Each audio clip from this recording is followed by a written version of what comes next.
Então, tudo bem? Meu nome é Reginaldo Mota, mas pode me chamar de Regis. Eu sou desenvolvedor web, desenvolvedor de jogos e estudante de engenharia de computação. E no vídeo de hoje nós vamos falar um pouquinho sobre JavaScript, tá?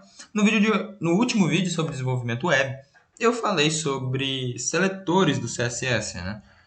Então, nós falamos aqui sobre seletores por tag, por classe, por ID, né? Combinação deles e tal. Mas no vídeo de hoje nós vamos falar um pouco sobre JavaScript, né? Então, a gente já falou um pouco sobre HTML, um pouco sobre CSS, hoje nós vamos falar sobre JavaScript. E eu vou te mostrar, não necessariamente hoje, a integração do JavaScript o, com o desenvolvimento web em si, tá? Porque como que funciona, né? Bom, você que já viu os outros vídeos anteriores, você já deve saber que o HTML ele estrutura o teu site, então ele é o esqueleto do teu site, né? Onde cada coisa fica.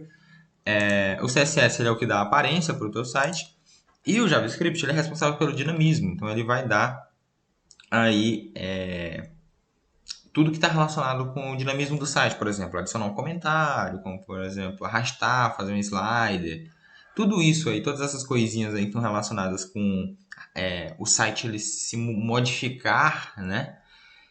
É responsabilidade do JavaScript, tá? No entanto, né? Um passo anterior a você começar a estudar o JavaScript para manipular a DOM, né, que é, no caso, manipular aqui o que está na tela, dentro de um site, é você entender JavaScript, né? Então, para isso, eu vou começar a dar algumas dicas de JavaScript, tá? E hoje, né, eu vou abrir aqui o site, tem esse site aqui que não vai servir para muita coisa.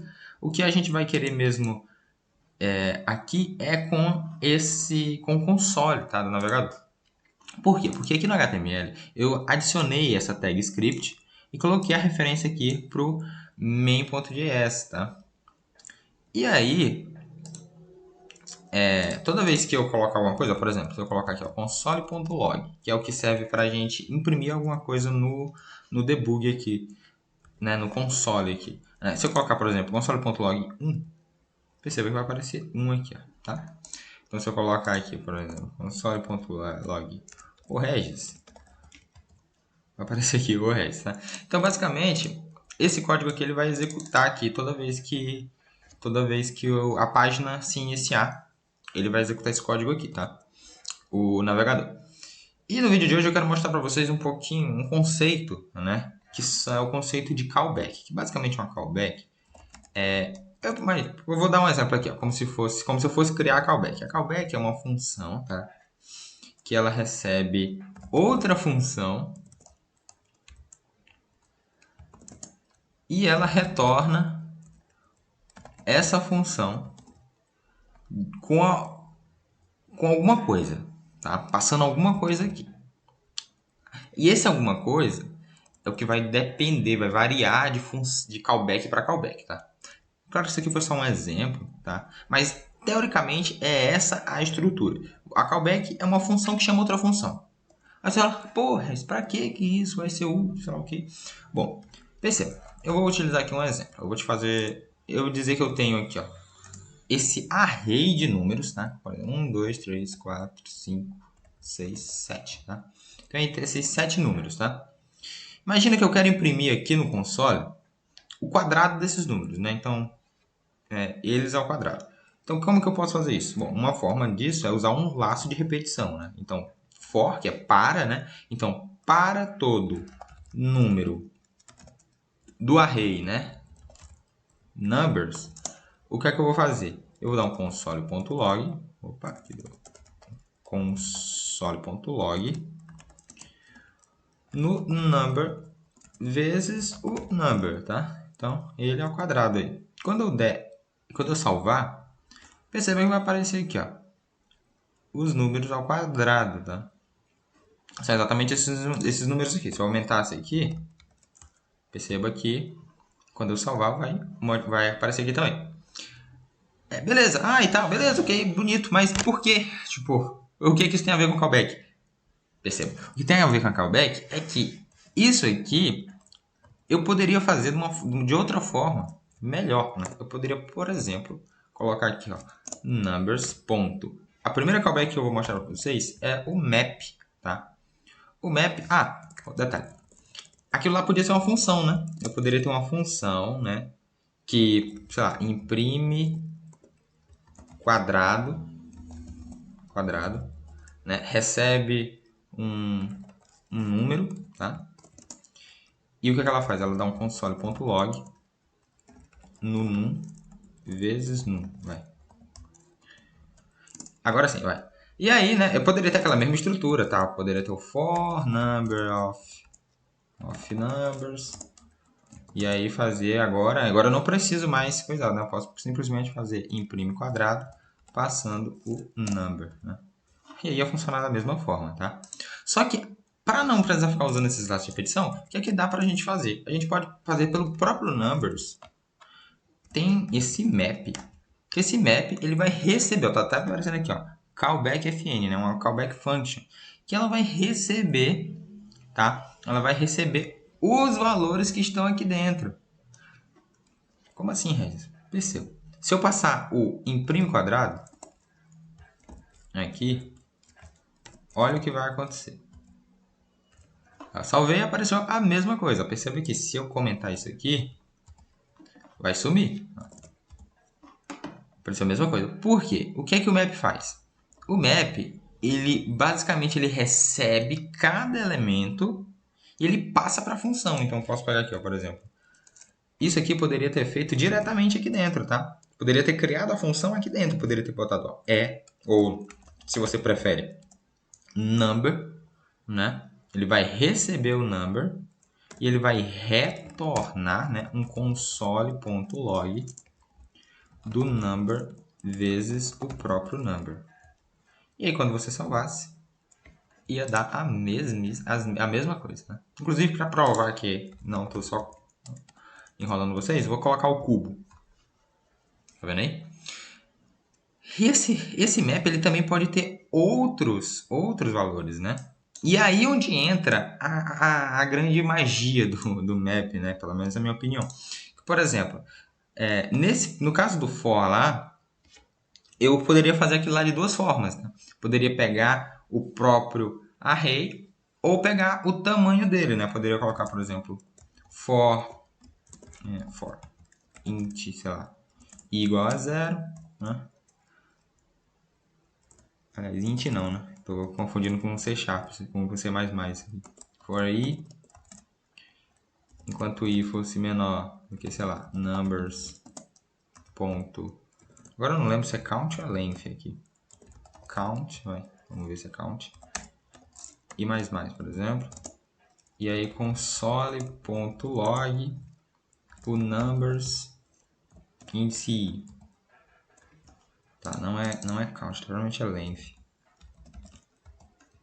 Length. Sempre me confundo. Então, por exemplo, eu poderia fazer nessa estrutura aqui, né? Um for padrão.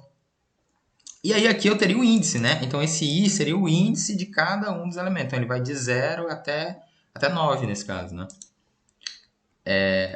Ou eu poderia fazer da outra forma, só que da outra forma eu não teria esse controle do índice, né? Que eu estou mexendo. Já com o map, eu posso ter os dois ao mesmo tempo. Eu posso ter, por exemplo, que vai ser o valor do elemento, e o i, que vai ser o índice. Então, eu posso, por exemplo, fazer aqui ó, um console.log e passar, sei lá, o i. Deixa eu ver. Vou fazer um f-string aqui. Passar tipo i hífen, né? E o né? O número. E quando eu desse um Ctrl S, i is not found. Ah, tá, peraí. Tem que colocar assim, né? Isso. Vou colocar aqui entre parênteses, tá? E aí, beleza, aqui, ó. E só para ficar melhor, vamos colocar aqui, né, ao cubo, vai. Então, ó, o índice 0, né? O índice 0, ele tem o 1, né? E 1 ao cubo é 1, né? O índice 1, né, para ficar melhor, como os índices eles são contados de 0 a coisa, vamos adicionar aqui o 0, tá? Porque os índices começam em 0, vamos deixar mais bonitinho. Agora sim. Então, ó, 0. O índice 0, ele tem o 0, 0 ao cubo é 0. O índice 1 tem 1, 1 ao cubo é 1. O índice 2 tem 2, né? 2 ao cubo é 8.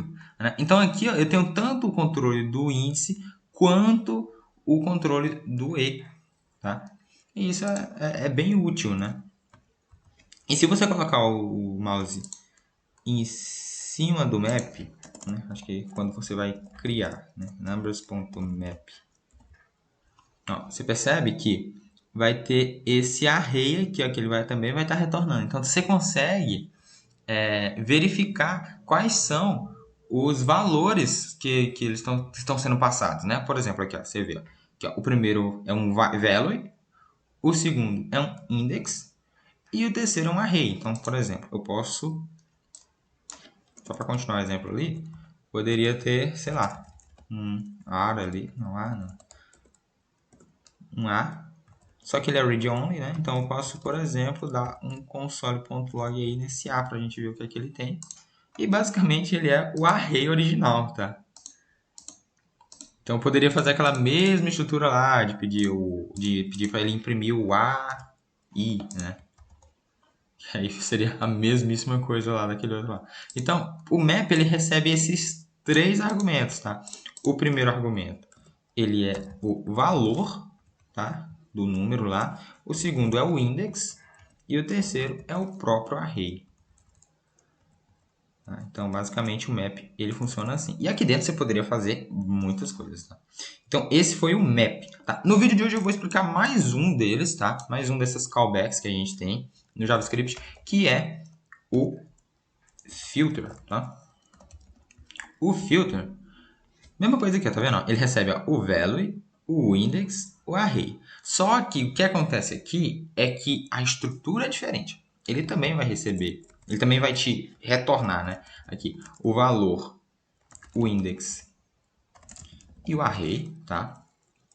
Só que aqui o que você vai colocar vai ser uma regra de negócio para que o retorno. Eu vou te explicar com um exemplo que é melhor. Então, por exemplo, eu quero que ele retorne todos os valores que forem, todos os valores que forem menor que 7, tá? E para ele mostrar alguma coisa na tela, eu vou colocar isso dentro de um console log, tá? Então, aqui está dentro do console.log. E perceba, ele retornou um array, ó, tá vendo aqui, ó, prototype array, com de 0 até 6, né, com 7 valores, né, que são exatamente os valores, né, do array aqui, que são menor que 7. Né? Então, por exemplo, como eu não estou usando esses outros aqui, eu vou apagar, mas você fique na sua cabeça que eles também podem ser utilizados, tá, se for necessário. Como eu não estou usando, não precisa passar. Então, por exemplo, eu posso colocar aqui, ó, igual a 7, vai aparecer o 7 aqui. Então, esse filter, ele faz um filtro, tá? E aqui você vai colocar qual é a condição que o valor tem que ser adequado, né? Ele tem qual é o pré-requisito que ele tem que cumprir, tá? Para que ele seja retornado. Então, o filter, ele vai retornar um novo array, tá? Somente com os valores que cumprirem a regra que tu está colocando aqui. Então, a regra que eu coloquei foi o quê? O valor precisa ser menor ou igual a 7. Então, ele vai retornar. A mesma coisa eu poderia fazer com o index, tá? Então, tipo assim, eu quero que o index, eu quero somente os valores de index maior que 2. Perceba, ele retornou do 3 para frente, né? Por quê? Porque, lembra, esse é índice 0, esse é índice 1, esse é índice 2. Então, os índices maiores do que 2 são esses daqui. Tá? Por isso que ele retornou somente esses, não retornou os 3 primeiros. E isso é muito, muito, muito legal. Então, por exemplo, eu poderia colocar aqui que eu queria os índices maiores que 2 e, né? Vamos ver aqui. Talvez eu tenha que colocar aqui entre parênteses. E index menor que 9, vai. Aliás, não, 9 não, 9 que é 1. 5, né? Então ele ia retornar só 3 e 4, né? Por quê? Porque ele retornou os índices. Quais são os índices que são maiores do que 2 e menores do que 5? Né? É o 3 e o 4. Né? São os únicos que são maiores do que 2 e menores do que 5. Tá? E o mais legal aqui é que você consegue ir encadeando essas coisas, sabe? Por exemplo, como é que eu tenho esse filter aí, aqui, depois eu poderia utilizar, por exemplo, o map. Por quê? Porque o filter retorna um array. Então ele também tem um map. E aí se eu colocasse aqui value e fizesse aquela mesma lógica lá, console.log no value ao quadrado, né, vezes value, perceba que ele imprimir 9,16. Por que ele está imprimindo 9,16? Vamos pensar aqui, ó. Ele está filtrando, do array números, ele está filtrando só os valores que têm índice entre 2 e 5, ou seja, ele está filtrando o 3 e o 4. E dentro desse array, né, até aqui, o array é 3 e 4. Dentro desse array, ele está pegando cada um dos valores e imprimindo o quadrado. Ou seja, o quadrado de 3 e o quadrado de 4. Então, é por isso que ele faz isso. Então, aqui foi o filter, tá? E o map, né? Que ele está utilizando eles ao mesmo tempo. Então, basicamente, o JavaScript ele é uma linguagem de programação qualquer, né? E ele tem todas aquelas estruturas, eles têm funções, tem classes, né? Igual o Python, já tem vídeo de Python aqui no canal. Igual o Python, igual o C++, né? Ele tem todas as estruturas básicas, as estruturas condicionais, as estruturas os laços de repetição, né? Tudo aquilo que você também tem nas outras linguagens por padrão, tá? Mas ele também tem essa estruturazinha aqui que a gente não vai ter no C++, por exemplo, e provavelmente a gente também não vai ter no Python, né? Aliás, inclusive tem no Python algo parecido, sabe? Tem uns map no Python também, sabe? Mas não desse jeito aqui, sabe? Que você chama pelo array e tal. Então, assim, pelo array não vi, pelo menos, né? Se existe, eu desconheço, tá? Então, se tu conhece, deixa aqui nos comentários pra me saber também, tá? E basicamente é isso que eu queria te mostrar hoje. Map e filter. Lembrando, todos eles podem ter aqui tanto o valor quanto o index quanto o array, tá? O original. Só que, perceba aqui, né? Que ele fica falando aqui, ó, que o valor nunca é lido. Detalhe. O array, ele é, ó, se você colocar aqui não dá para colocar, mas ó, numbers.filter. O array, ó, ele é read only, tá? Isso quer dizer que você não consegue modificá-lo. Tá? Você não vai conseguir modificar o array original por aqui. Ele é somente de leitura. Tá? Esse é um detalhe. Mas o resto tá aí. Então, beleza. Esse é o map e o filter. Lembrando, todos eles recebem o valor, podem, né, passar o valor, o índice desse valor e o array original. Tá? Lembrando que o array original ele é somente de leitura nesses casos. Lembrando que o filter ele vai receber uma condição e ele vai retornar um novo array, tá? E o map ele vai retornar o que você quiser, na verdade, tá? Mas ele vai te passar os valores lá um a um e você vai poder fazer a lógica que você quiser, tá? Então, basicamente, foi isso que eu queria passar para vocês hoje e deixa o teu comentário aqui, me diz se você curtiu e obrigado por assistir e tchau!